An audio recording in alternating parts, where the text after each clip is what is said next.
Bom dia a todos, aberta a sessão. Pares do outro procurador-geral eleitoral, a ata da sessão anterior, necessidade de leitura, aprovada. Aprovada então. Passemos aos julgamentos. Pedido de preferência com sustentação oral. Da relatoria do Dr. André Luiz Andrade Posetti. É o primeiro da pauta.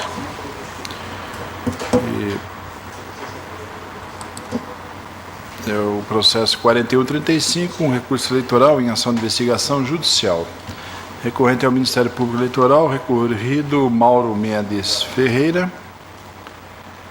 Anotado aqui o parecer pela tempestividade recursal, perda do objeto quanto às alegações e gastos ilícitos, poder econômico, matéria preliminar, no mérito pelo desprovimento do recurso. Passo a palavra então ao relator. Obrigado, senhor presidente. Bom dia a todos, eminentes pares, doutor procurador, advogados, serventuários da casa.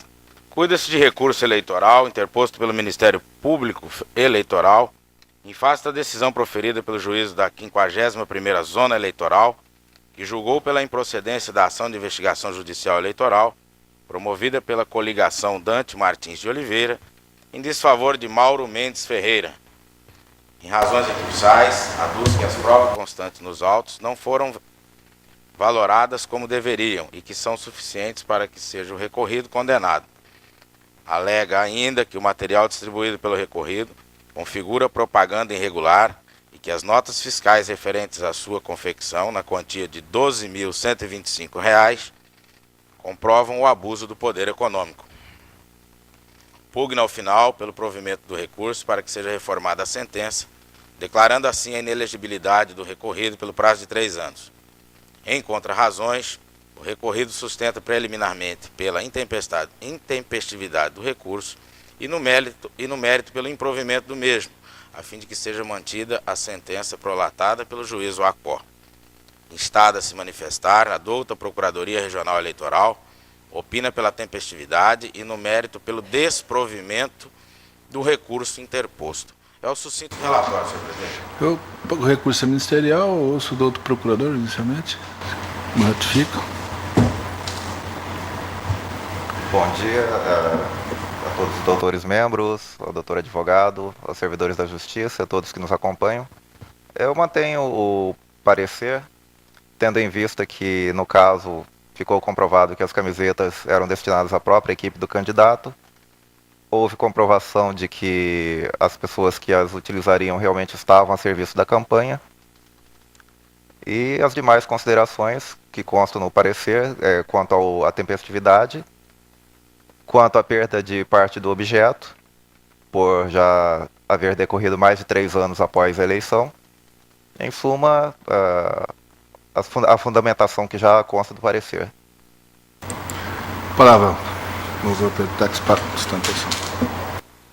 Senhor presidente, desembargador Rui Ramos, excelentíssimos senhores membros desta corte, serventuários, digno representante do Ministério Público, aos demais presentes. Realmente a matéria, a par daquilo que poderia parecer, ela é simples. Na campanha de 2008, o então candidato a prefeito Mauro Mendes, ele contratou cerca de 5.000 pessoas para trabalhar na sua campanha.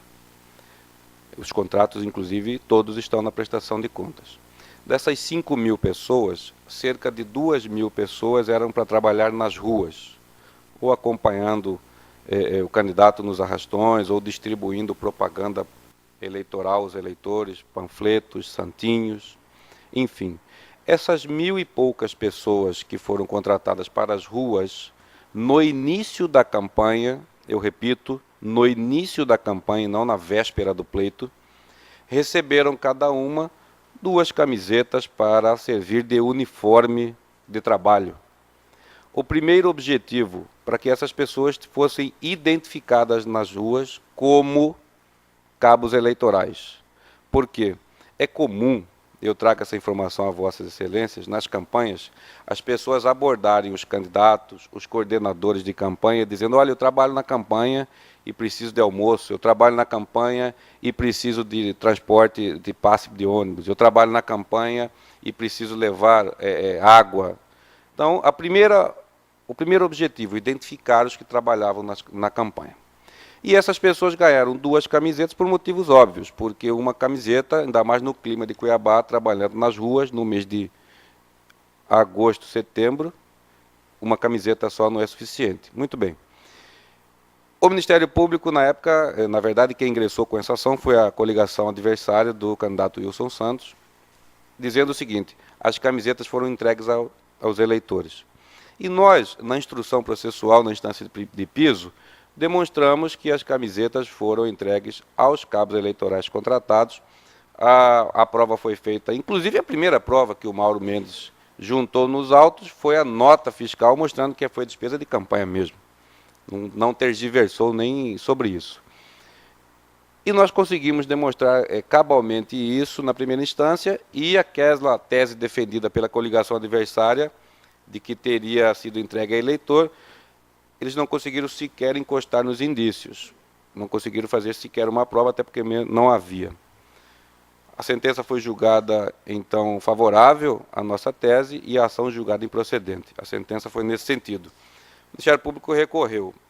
E o procurador eleitoral, doutor Tiago Lemos de Andrade, com a sua posição que é sempre aguerrida, sempre firme, já foi repetido pelo seu colega, que hoje ocupa assento nesta tribuna, neste pleno, e eu ressalto que o próprio Ministério Público Eleitoral, nesta instância, disse que não houve troca de voto, não houve barganha, não houve exigência de voto do eleitor. Dessa forma, nós chegamos com este assunto no tribunal, a perda do objeto já ocorreu na questão da inelegibilidade, porque os fatos ocorreram em tese em 2008, nós estamos em 2012, ou seja, os 3 anos de inelegibilidade venceram no ano passado. Mas é certo também que este processo ganha relevância na medida em que pode até ser enquadrado como uma questão impeditiva de candidatura por conta da lei da ficha limpa. Então, ganha relevância o julgamento e ganha relevância as manifestações do Ministério Público nesta instância.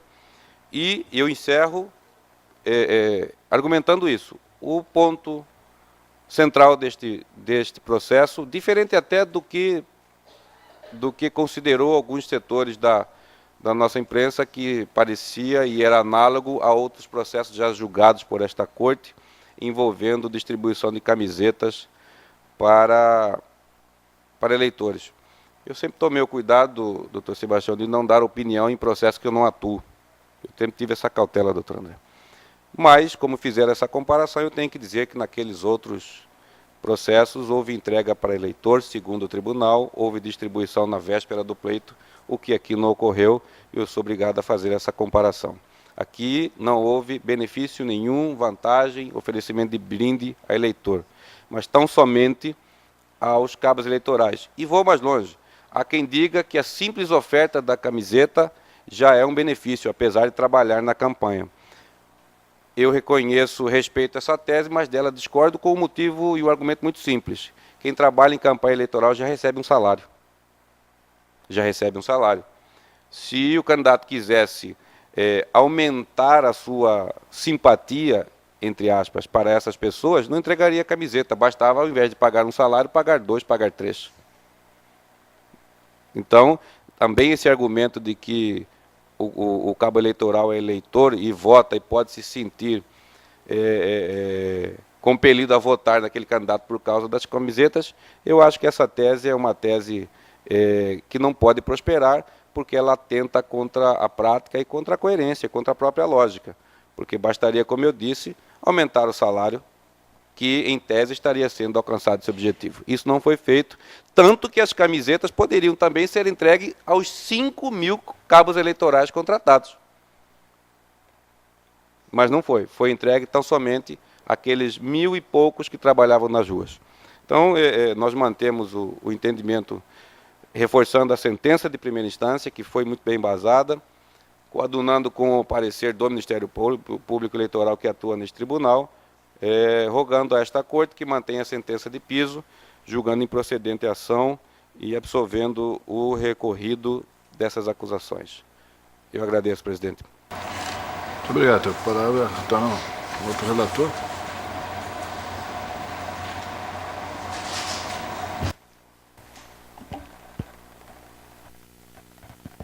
Senhor presidente, faço a análise da preliminar de intempestividade. Argue o recorrido que se encontra intempestivo o recurso interposto pelo Ministério Público com atribuição na 51ª Zona Eleitoral sob a alegação de que a publicação no Diário Eletrônico da Justiça Eleitoral se deu aos 25 de janeiro de 2012, encerrando-se o prazo recursal em 30 de janeiro, numa segunda-feira. Fundamenta a arguição no artigo 41A, parágrafo 4º da Lei das Eleições. Constata-se dos autos que, de fato, a publicação da sentença do juiz Acor se deu no Diário Eletrônico no dia 24, página 82, tendo circulado em 25 de 1 de 2012. Por sua vez, a remessa desses autos ao recorrente operou-se no dia 30 de janeiro, ou seja, na segunda-feira, e a protocolização do recurso ocorreu no primeiro dia de fevereiro de 2012, na quarta-feira. Verifica-se, portanto, que o recorrente utilizou da prerrogativa institucional otorgada pela Lei Complementar 75/93, a qual determina o recebimento da intimação pessoal nos autos em qualquer processo e grau de jurisdição, nos feitos em que tiver que oficiar em inteligência ao artigo 18, inciso 2, a linha H, iniciando-se o prazo recursal a partir desta data. A meu ver, não há que se falar em intempestividade, visto que observado o trio do legal pelo parquê.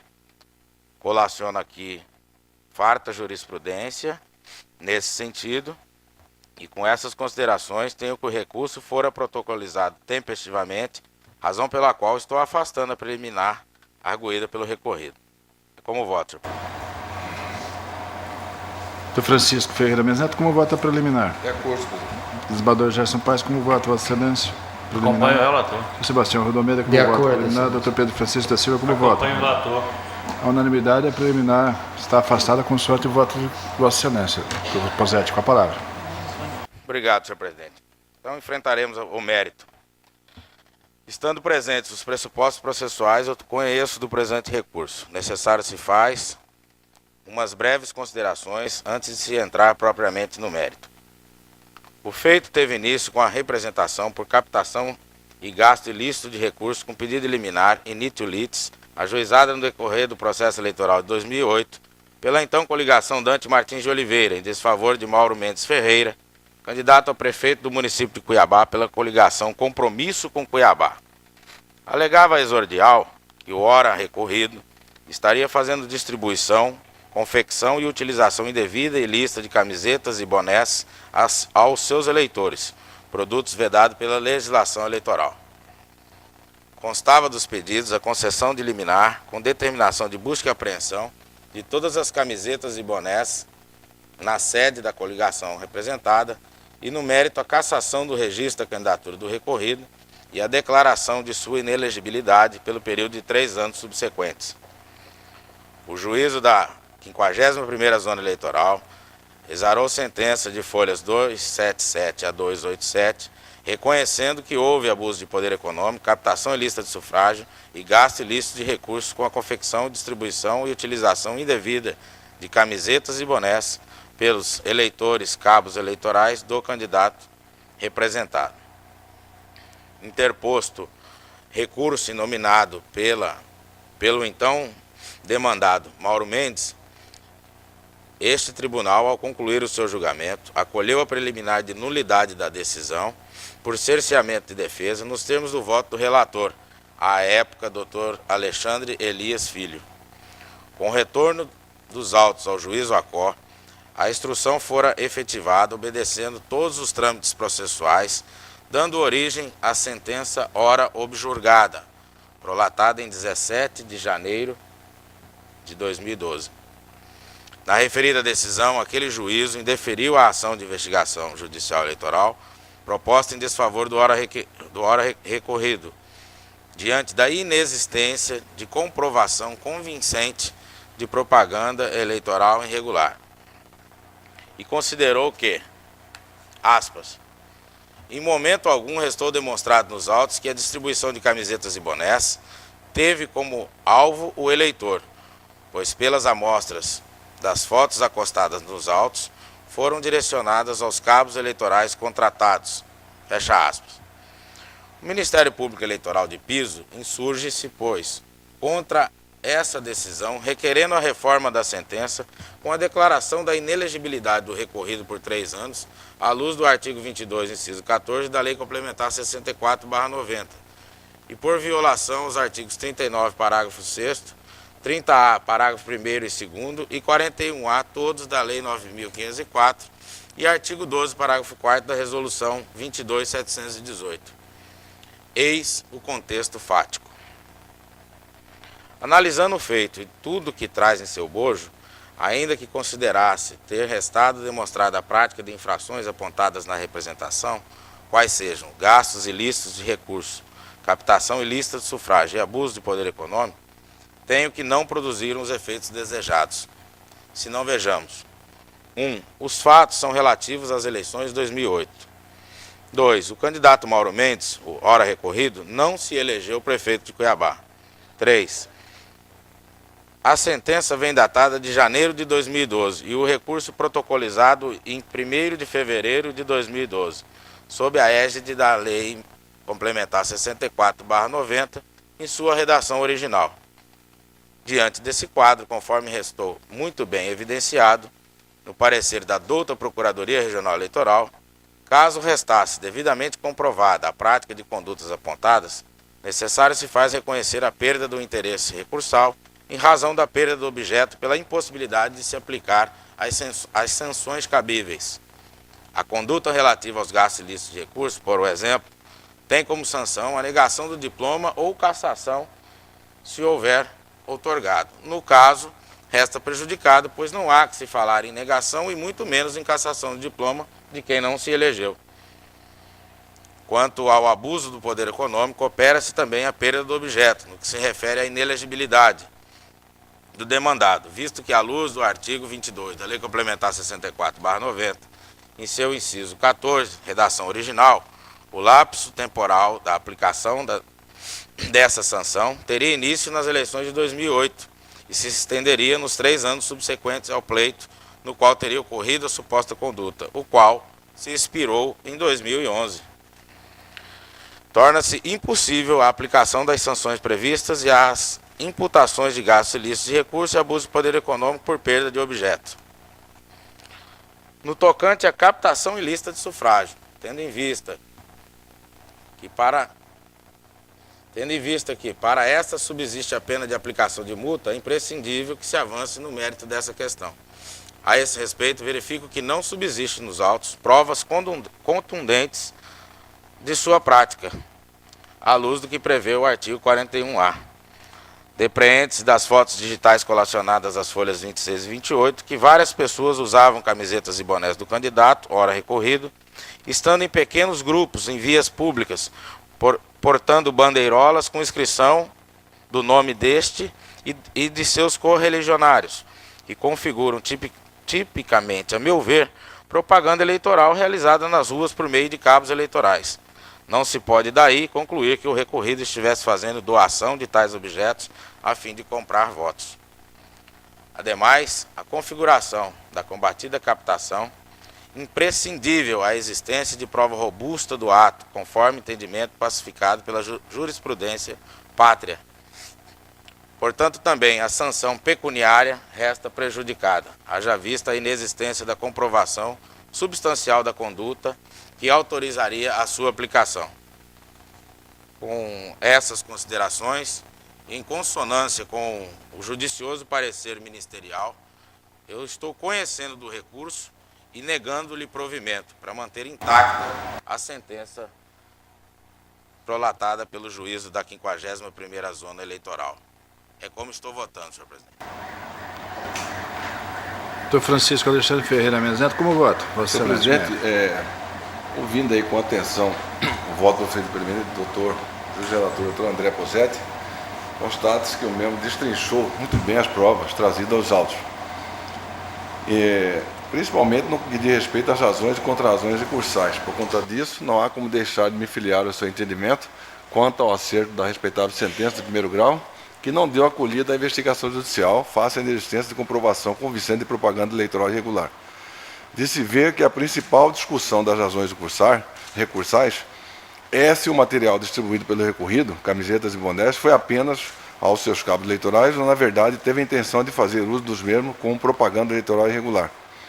O parágrafo 6º do artigo 39 da Lei 9.504/97 dispõe que é vedado na campanha eleitoral a confecção, utilização, distribuição por comitê, candidato ou com sua utilização de camisetas, chaveiro, boné, canetas, cestas básicas ou qualquer outro bens ou materiais que possam proporcionar vantagem ao eleitor. Já o artigo 41A da Lei Eleitoral, antes referida, prevê que a captação de sufrágio se configura quando o candidato doar, oferecer, prometer ou entregar ao eleitor com o fim de obter voto, bem ou vantagem pessoal de qualquer natureza, desde o registro de candidatura até a eleição. Isso quer dizer que, para a caracterização do ilícito vedado em lei, é necessário que haja distribuição de materiais com a finalidade de obter voto no pleito eleitoral. Das testemunhas roladas e inquiridas de juízo, as mesmas disseram que a distribuição de camisetas e bonés foi apenas aos cabos eleitorais contratados pelo recorrido, as usando como uniforme, com a finalidade única de ser identificados, acrescentando ainda que nos arrastões não eram distribuídos para eleitores. A digna juíza da 51ª Zona, em respeitável sentença recorrida, asseverou que, para haver uma sentença condenatória nos termos postulados na inicial, deve haver elementos concludentes da intenção do representado, não podendo parar dúvidas de sua intenção de obter votos com a distribuição de materiais. Não há como sustentar apenas com indícios. Continuando, a magistrada diz que, no caso em tela, diante das provas coletadas, verifica-se que a configuração da propaganda eleitoral não restou amplamente demonstrada, pois para tal exige induvidosa intenção de revelar ao eleitorado o cargo político que pretende o beneficiário desenvolver e os méritos que habilitam para a respectiva função, devendo tais elementos ser constantes, não podendo parar dúvidas sobre a referida intenção. Ainda, na sentença, a juíza aduziu que, sem que haja demonstração de que o representado violou a norma do artigo da Lei 9.504/97, não há como se falar em sentença condenatória nos termos da inicial, pelo uso de camisetas e bonés contendo propaganda eleitoral por pessoas que trabalhavam na campanha eleitoral. E, em momento algum, restou demonstrado nos autos que a distribuição de camisetas e bonés teve como alvo o eleitor, pois, pelas amostras das fotos acostadas no processo, foram direcionadas aos cabos eleitorais contratados. Aliás, o nobre Procurador-Geral Eleitoral, em sua sensata manifestação, consignou, abre aspas, no caso, não houve barganha, oferta individualizada de vantagem em troca de votos, de modo que é impossível vislumbrar o dolo específico exigido na norma. Da simples entrega de produto que configura propaganda irregular a cabos eleitorais, não se pode presumir a ocorrência do ilícito do artigo 41A da Lei das Eleições. Ou seja, apesar de irregular a propaganda veiculada, configurando em tese gastos ilícitos de recursos e abuso de poder econômico, não se pode afirmar que o recorrido quis comprar o voto dos eleitores com a doação de camisetas. Logo, ainda que a captação ilícita de sufrágio não requeira pedido explícito de votos, é necessário que o oferecimento de bens ou vantagem seja condicionado ao voto do eleitor, o que não ficou comprovado no caso dos autos. Fecho aspas. Para a configuração da infração prevista no artigo 41A da Lei 9.504/97, é necessária a existência de um conjunto probatório forte e firme, demonstrando de maneira concisa, sem quaisquer dúvida, a prática delituosa da captação ilícita de sufrágio. No caso em tela, não foi isso que ocorreu, pois a prova produzida nos autos não foram contundentes a ponto de se reconhecer e, consequentemente, aplicar as penalidades do artigo 41A da Lei das Eleições. Em face do exposto, acompanho o voto do eminente juiz relator para desprover o recurso, mantendo na íntegra a respeitável sentença de primeiro grau. É o meu voto, senhor presidente. Pois não, desembargador Gerson Ferreira Paz, como voto? Acompanho os votos precedentes. Doutor Sebastião Rodomeira, como voto? Senhor presidente, também, como muito bem colocado, explicado pelo ilustre patrono da parte recorrida, a situação fático-jurídica aqui verificada nesses autos difere significativamente da situação outrora que nós enfrentamos aqui. Naquela outra oportunidade, em que foi cassado um prefeito, se verificou a distribuição de camisetas para supostos fiscais de campanha, onde não se apresentou todos os contratos dessa prestação de serviço ou da sua doação a título de serviço voluntário, além de se tratar de conduta vedada, de gasto vedado, pois que deveria, naquela situação, ser feita a distribuição através do comitê da coligação, melhor dizendo, coligação partidária. Aqui não, aqui se ficou devidamente comprovado que se trata efetivamente de utilização de camisetas pelos cabos eleitorais, razão pela qual, senhor presidente, sem maiores delongas, eu também acompanho o relator. Doutor Pedro Francisco, da Silva, como vota, Vossa Excelência? Senhor presidente, eu de plano já antecipo que vou acompanhar o voto do eminente relator, esclarecendo apenas que não me comprometo com a tese da perda de objeto diante da decisão do STF, realmente requer uma análise mais profunda. Entretanto, me sinto na obrigação de fazer uma análise comparativa com o processo que resultou na cassação do então prefeito de Rondonópolis, porque fui o relator daqueles autos. Então, há essa necessidade, diante do princípio do livre convencimento motivado, de eu deixar claro as razões que me levam a acompanhar o eminente relator nesta ocasião. Observamos que há, de fato, semelhanças e distinções entre esses dois casos. No que se refere às semelhanças, nós vamos encontrar que estaremos tratando de eleições municipais no ano de 2008, relativas a dois grandes municípios do estado de Mato Grosso, Cuiabá e Rondonópolis. E o tema envolvido é a confecção de camisetas. Então essas são as semelhanças, elas param por aí. Não encontrei nenhuma outra semelhança entre esses dois casos. O fato de se tratar da eleição municipal de 2008 e a utilização de camisetas. Já as distinções são bem significativas. No que se refere ao caso que levou à cassação do prefeito de Rondonópolis, como já dito aqui, as camisetas foram confeccionadas e utilizadas no dia das eleições, trazendo, portanto, o efeito surpresa. Quer dizer, foi uma atuação subreptícia, quer dizer, nem mesmo a Justiça Eleitoral teve condições de aplacar a atividade do candidato, porque ela foi inesperada, as camisetas foram utilizadas e, de fato, produziram-se os efeitos danosos para as eleições. Além disso, o candidato, naquela ocasião, naquele processo, alegou que essas camisetas foram elaboradas para efeito de identificação de seus delegados e seus fiscais da coligação do partido.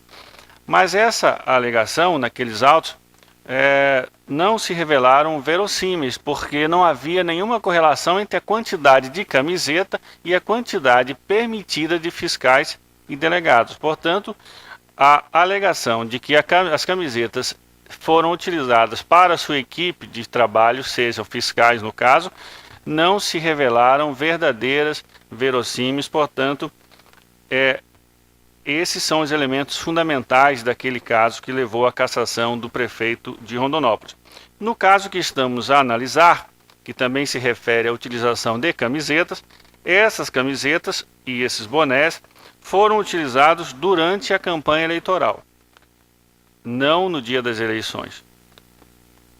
A alegação que o candidato traz, que a defesa do candidato traz, é de que esses materiais foram utilizados para efeito de uniformização de sua equipe de trabalho.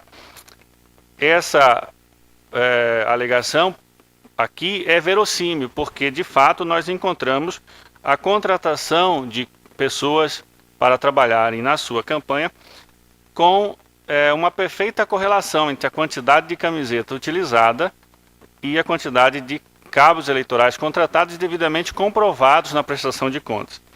Portanto, essa alegação se torna verossímil, ela é razoável, né? Além do mais, como nós já sabemos, então, portanto, foi comprovado esse fato na prestação de contas. Existe posição jurisprudencial do TSE permitindo a uniformização das equipes, e essa jurisprudência foi citada aqui no processo da relatoria aqui que eu tenho em minhas mãos, salvo engano, do ministro Ricardo Lewandowski, permitindo a utilização. Mas ainda que pudéssemos opor alguma resistência a esse entendimento, há de se considerar também que, no caso aqui em julgamento, a pronta atuação da Justiça Eleitoral aplacou os eventuais efeitos de uma possível irregularidade, se é que poderíamos falar em irregularidade nessa atividade, porque essa apreensão do material se deu no dia 27 de agosto de 2008, portanto, há mais de um mês antes das eleições. Então, qualquer efeito danoso que poderia ter causado, de modo a desequilibrar o pleito eleitoral, a pronta atuação da Justiça Eleitoral impediu a ocorrência. Portanto, se existem semelhanças e distinções, é fato, mas as semelhanças são insignificantes para efeito de uma conclusão de procedência da ação, enquanto as distinções, essas sim são significativas, o que me leva a crer que nós estamos tratando de casos diversos, situações totalmente diversas. Então, se os casos são diversos, natural que o resultado, que a consequência jurídica também seja diversa. Então, nesse sentido, é que eu acompanho o eminente voto do relator e também o parecer do Ministério Público Eleitoral, afastando apenas a argumentação de perda de objeto, razão pela qual optei por aprofundar a análise do tema na sua essência, a fim de evitar qualquer contradição com o que já tem sido decidido pelo TSE a respeito desse tema, que verdadeiramente ainda é algo que nós teremos que enfrentar aqui no futuro. Por hora, não vou me comprometer com essa tese, muito embora eu sou um defensor do princípio da não retroatividade da aplicação da lei no tempo, mas sabemos que realmente esse é um tema que nós vamos ter que nos debruçar sobre ele e, infelizmente, nós vamos enfrentar um pleito eleitoral com algumas incertezas que mesmo só o bom senso e a capacidade jurídica dos eminentes membros dessa corte que poderão oferecer algum norte interpretativo para essas questões da aplicação da lei da ficha limpa. Portanto, concluindo, acompanho o eminente relator.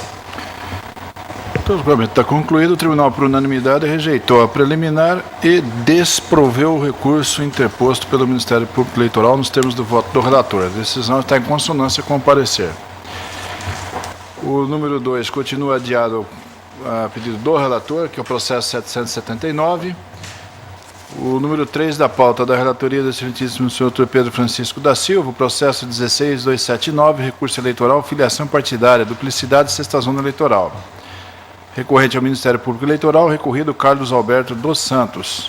Parecer pelo desprovimento do recurso. Palavra ao eminente relator, é o terceiro da pauta, Dr. Pedro Francisco da Silva. Trata-se de recurso eleitoral interposto pelo Ministério Público Eleitoral contra a decisão proferida pelo juízo da sexta zona eleitoral, que não reconheceu dupla filiação partidária do recorrido Carlos Alberto dos Santos, mantendo sua regular filiação junto ao PTN, Partido Trabalhista Nacional. A decisão atacada entendeu que o recorrido cumpriu as obrigações contidas em lei, filiado ao PRB desde 4 de outubro de 2007. Promoveu sua nova filiação ao PTN no dia 5 de setembro de 2011, comunicando à Justiça Eleitoral somente no dia 29 de setembro de 2011. O recorrente alega que o recorrido deixou de cumprir parte dos requisitos exigidos pelo parágrafo único do artigo 22 da Lei 9.096, já que não comprovou nos autos a comunicação do Partido Republicano Brasileiro de Cáceres sobre o seu desejo de se desfiliar da agremiação. requer o provimento do recurso a fim de considerar nulas ambas as filiações do recorrido. Contra-razões do recorrido às folhas 27 e 29, sustenta que deixou de comunicar ao PRB sua desfiliação porque no município de Castro inexiste escritório de representatividade de agremiação. Além disso, aduz que o PTN equivocou-se sobre a real data de sua filiação, pois teria ingressado na legenda somente no dia 5 de outubro de 2011. Pugna, assim, pelo desprovimento do recurso. A douta Procuradoria Regional Eleitoral opina pelo desprovimento do apelo ao argumento de que a comunicação de desfiliação do PRB à Justiça Eleitoral deu-se antes do envio das listas partidárias. É o relatório, senhor presidente. Curador, o seu parecer? Mantenho o parecer, excelência. Além de ter sido feita a comunicação antes do envio das listas, não havia órgão municipal do partido. Mantido escrito com a palavra. O recorrido, a decisão recorrida não merece reparos. O recorrido, Carlos Alberto dos Santos, filiou-se ao PRB em 4 de outubro de 2007, depois, mais precisamente na data de 5 de setembro de 2011, se filiou ao PTN, sendo comunicado ao juízo eleitoral seu desligamento do PRB somente em 29 de setembro de 2011. Alegou em sua defesa, registre-se que se filiou ao PTN apenas no dia 5 de outubro de 2011. Nessa situação, se observa, em tese, que o recorrente restou filiado aos dois partidos de 5 de setembro de 2011 a 29 de setembro de 2011, o que a princípio contraria o disposto na legislação pertinente. No entanto, há entendimento do colendo Tribunal Superior Eleitoral que afasta a dupla filiação, caso a comunicação de desligamento do partido anterior seja feita antes do envio das listas de filiados dos partidos, conforme determina o artigo 19 da referida lei. Trago alguns julgados nesse sentido e acrescento que saliente-se ainda que não há diretório municipal ativo no PRB em Castres, o que impossibilitou o recorrido de comunicar sua desfiliação à agremiação. Nesse sentido, portanto, estou concluindo meu voto, que está disponível a vossas excelências, acompanhando o parecer do Ministério Público Eleitoral e negando provimento ao recurso. É como voto. Pergunta ao tribunal se há divergência ou todos de acordo? De acordo. Por unanimidade, desproveu o recurso nos termos do voto do relator, no mesmo sentido é o parecer ministerial. Também de vossa relatoria, doutor Pedro Francisco da Silva, o quarto da pauta, processo 797041, recurso eleitoral, prestação de contas de candidato, vereador Cuiabá, da 39ª Zona, eleições de 2008, recorrente Ângela Meirice, do Espírito Santo, recorrido ao Ministério Público Eleitoral. Parecer preliminarmente pela intempestividade do recurso. Mérito pelo desprovimento. Palavra ao doutor relator. Recurso eleitoral interposto por Ângela Meirice, do Espírito Santo, candidata ao cargo de vereador em Cuiabá nas eleições de 2008, em face de sentença que desaprovou a prestação de contas de campanha da requerente. A decisão atacada se baseou em diversas e graves irregularidades, que eu estou descrevendo todas elas aqui em meu relatório. A recorrente alega que juntou, e esse relatório está disponível a vossas excelências. A recorrente alega que juntou aos autos os extratos bancários necessários, porém os extratos estão em formato de visualização diferente do extrato do mês de setembro de 2008. Quanto às demais irregularidades, sustenta que não enseja a desaprovação das contas por se tratar de gastos ínfimos, aduz que não foram carreados aos autos nenhum indício de que as verbas foram direcionadas para uma finalidade ilícita ou vedada pela legislação eleitoral.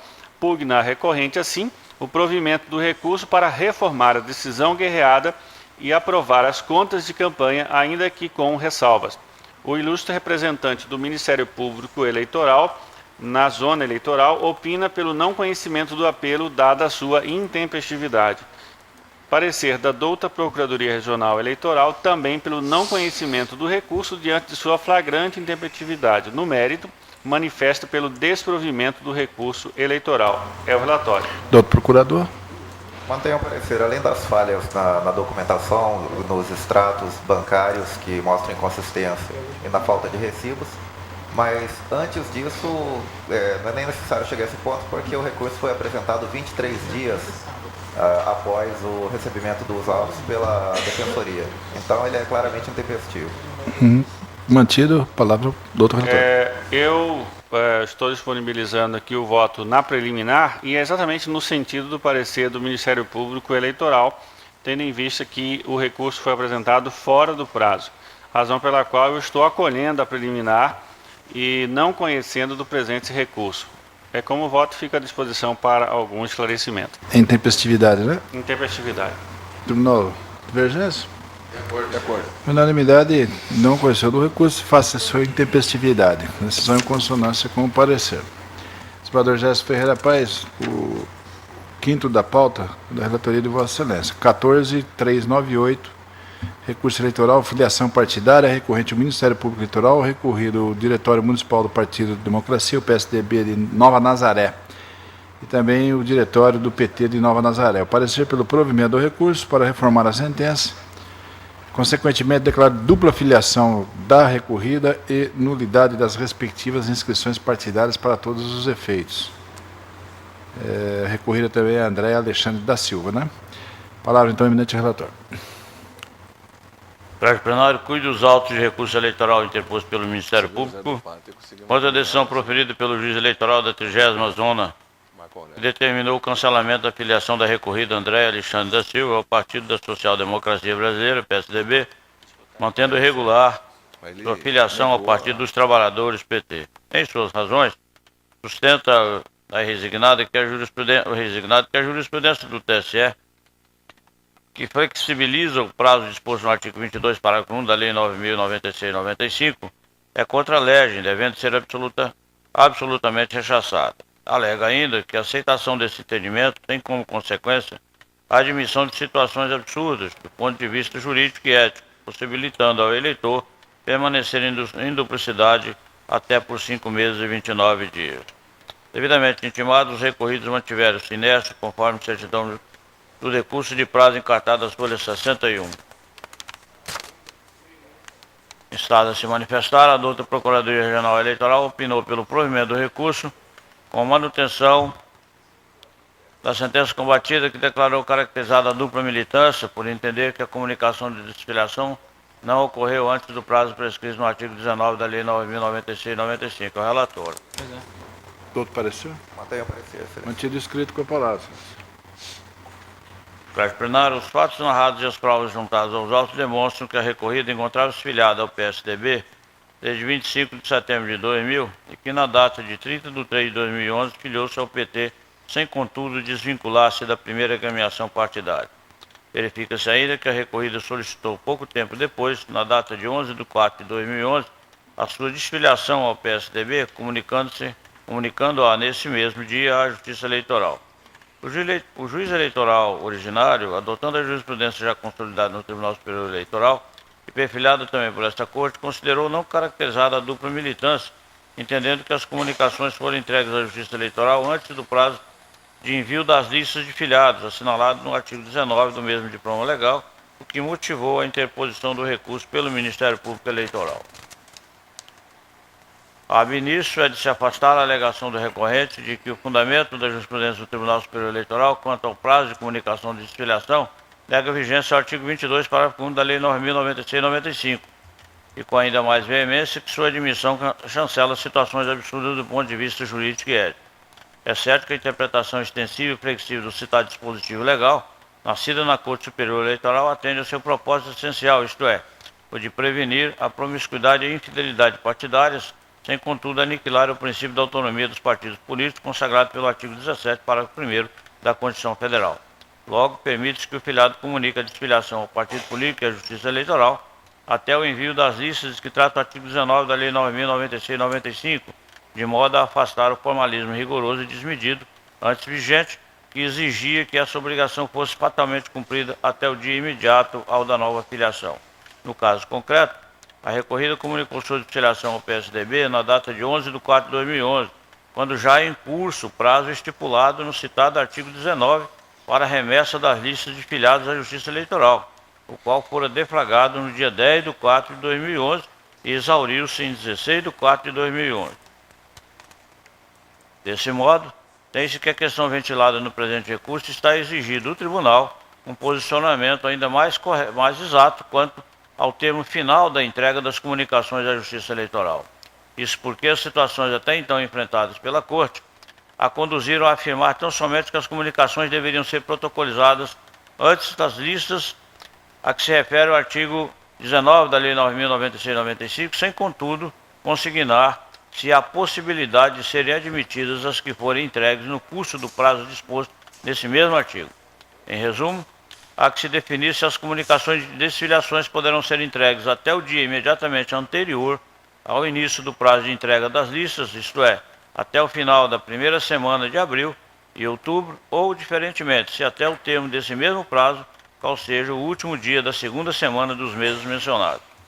Nesse ponto, assiste razão a douta Procuradoria Regional Eleitoral, a qual, em seu judicioso parecer, enfatiza a impossibilidade de serem admitidas as comunicações entregues depois de deflagrado o prazo disposto no artigo 19 da Lei 9.096/95.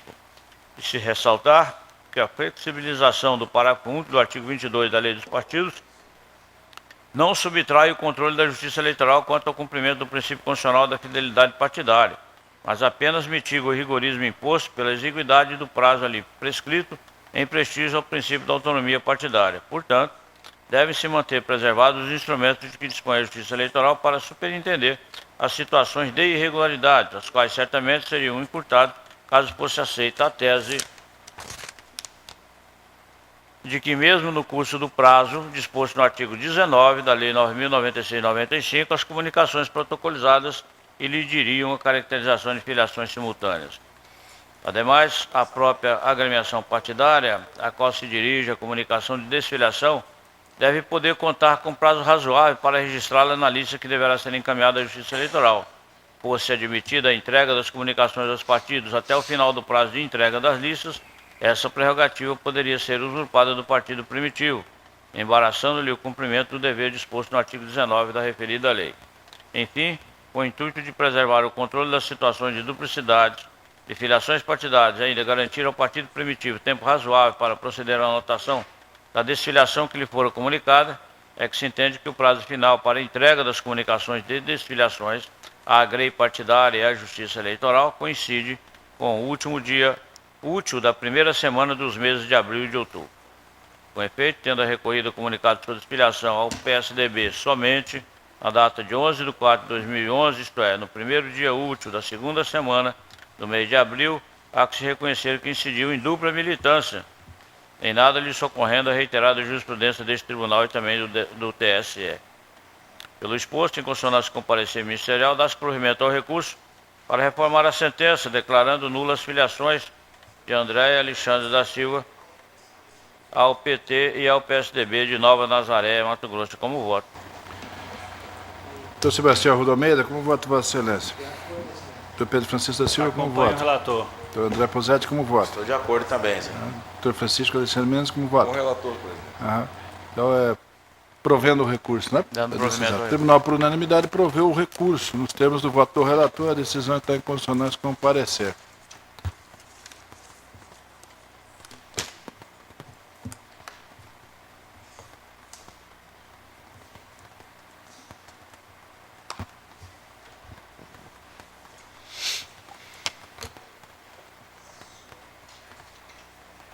Também de vossa relatoria, desembargador Gerson. Processo 54, 26, 32, embargos de declaração em prestação de contas de candidato, eleições 2010. Gilberto Lima dos Santos é o embargante e embargado do Ministério Público Eleitoral. Parecer pela rejeição dos embargos. Com a palavra, o doutor relator. Grade plenário, trata-se de embargos declaratórios em prestação de contas oposto por Gilberto Lima dos Santos, em face do acórdão número 20.927, folha 197/200, o qual desaprovou suas contas relativas ao pleito eleitoral de 2010, pelo que requer seja sanada a contradição, a omissão e a obscuridade que alega presentes no referido acordo. O embargante suscita preliminarmente a nulidade do deciso ou haver gastado, argumentando que não houve a remessa dos autos ao revisor, ignorando-se o disposto no artigo 48, parágrafo 3º, inciso 1, 2 e 3 do regimento interno deste tribunal. Quanto ao mérito recursal, aduz que há obscuridade na decisão combatida, uma vez que não mostra com clareza as peças declaradas ausentes, asseverando ademais ter apresentado o demonstrativo de recibos eleitorais. O embargante suscita ainda que a decisão atacada teria incorrido em várias omissões e contradições, mencionando que as falhas quanto às sobras de campanha, doações e despesas com combustíveis e locação de veículos encontram-se claramente regularizados nos documentos apresentados em sua prestação de contas. Por fim, requer provimento dos embargos para modificar o acordo em tela e julgar aprovadas as contas, aviando o presente recurso, inclusive, para eventual efeito de pré-questionamento. A douta Procuradoria Regional Eleitoral manifesta-se pelo afastamento da preliminar de nulidade, bem como pela rejeição dos embargos. É o relator. Outro parecer? Mantenho o parecer. Os embargos visam rediscutir os méritos do acordo. Palavra com Vossa Excelência, doutor relator. Grade plenário, eminentes pares, o embargante sustenta a preliminar de nulidade da decisão por força de ausência de remessa dos autos ao revisor, conforme alega estar prescrito no artigo 48, parágrafo 3º do Regimento Interno, que assim dispõe verbos, aspas, artigo 48, o revisor será o juiz que se seguir ao relator na ordem decrescente de antiguidade no tribunal em relação ao juiz mais novo. Parágrafo 3º, compete ao revisor 1. Sugerir ao relator medidas ordinárias do processo que tenham sido omitidas. 2. Confirmar, completar ou retificar o relatório. 3. Pedir dia para o julgamento. 4. Determinar a juntada de petição enquanto os autos lhe estiverem conclusos, submetendo, conforme o caso, a matéria à consideração do relator. 5º. Providenciar, quando for o caso, a distribuição das cópias de seu relatório e das do relator aos membros da Corte e ao Procurador Regional Eleitoral. Fechado. De ver que não há no referido dispositivo regimental, consoante bem consignado no parecer ministerial, qualquer determinação no sentido de enviar obrigatoriamente os autos de prestação de contas ao revisor para posterior inclusão em pauta de julgamento, que somente se faz mister em sede de recurso contra a expedição de diploma, eis que neste caso, expressamente previsto no Código Eleitoral, no artigo 271, parágrafo 1º. Ainda assim, é de se consignar em subsistência da nulidade, mesmo que absoluta, sem a demonstração de prejuízo, consoante preceito igualmente legal, contido no artigo 219 do Código Eleitoral e assente no entendimento jurisprudencial no âmbito do TSE, conforme acordo de 61.570, de 25 de 4 de 2012, da relatoria do ministro Gilson Dipp e do STJ. Nesse sentido, faço a citação de uma jurisprudência e continuo dizendo, especificamente, quanto à desnecessidade da remessa dos autos, prestação de contas a revisor, é de se reportar ao teor da recente decisão deste tribunal, cuja ementa segue parcialmente transcrita. Faça a transcrição da ementa na decisão deste egrégio tribunal, que diz o seguinte na parte que diz respeito aos presentes autos. Envio dos autos a revisor, não configurada a necessidade. Não há a necessidade de envio dos autos ao doutor revisor, ficando tal encargo para os casos de recurso contra a expedição de diploma. Aliás, essa é a determinação do Código Eleitoral no artigo 271, parágrafo 1º. Relator, doutor Samir Hamoud, acordo número 18.931, de 15 de 7 de 2010. Com base nesses fundamentos é que se afasta essa preliminar solicitada, senhor presidente. Nulidade. Desproveu, né? Não, estou afastando a preliminar nulidade? de nulidade. A nulidade, como vota o tribunal? Estou de acordo. De acordo. No mérito, eu estou desprovendo os embargos, porque, na verdade, como bem recomendado pela douta Procuradoria Regional Eleitoral, o que se quer, na verdade, o que se pretende é a rediscussão da matéria já debatida no recurso. Por isso, nós estamos rejeitando os embargos por conta de que não há qualquer omissão, contradição, obscuridade a ser esclarecida. Estamos rejeitando os embargos, estou à disposição para qualquer esclarecimento. Nota de acordo? Disponibilizado o voto. De acordo. Então, o tribunal, por unanimidade, desproveu os embargos, né? Tem uma Não preliminar acolheu, que foi né? rejeitada. Desproveu os embargos. Temos do voto do relator, decisão em constância com parecer. O judicial não teve mais nenhum, né? Nesses pares, amanhã, na parte da manhã, nós temos sessão. O doutor Sebastião de Arruda Almeida deve viajar a trabalho, ele não vai se fazer presente, então vou buscar o seu substituto. O doutor André Posetti, ele tem também uma representação que há que fazer amanhã junto ao Ministério Público, numa reunião de curso, mas entendem que até às 9 horas estará aqui no tribunal. Então nós poderíamos levar para as 9 horas o início da nossa sessão, para que possamos ter quórum e, pelo menos, né, nós temos apenas então somente um único da classe jurista e é recomendável que ele atue na ação. Então, passamos para as 9 horas da manhã. Combinado? Então, nada mais encerrado. Agradecendo a presença de todos.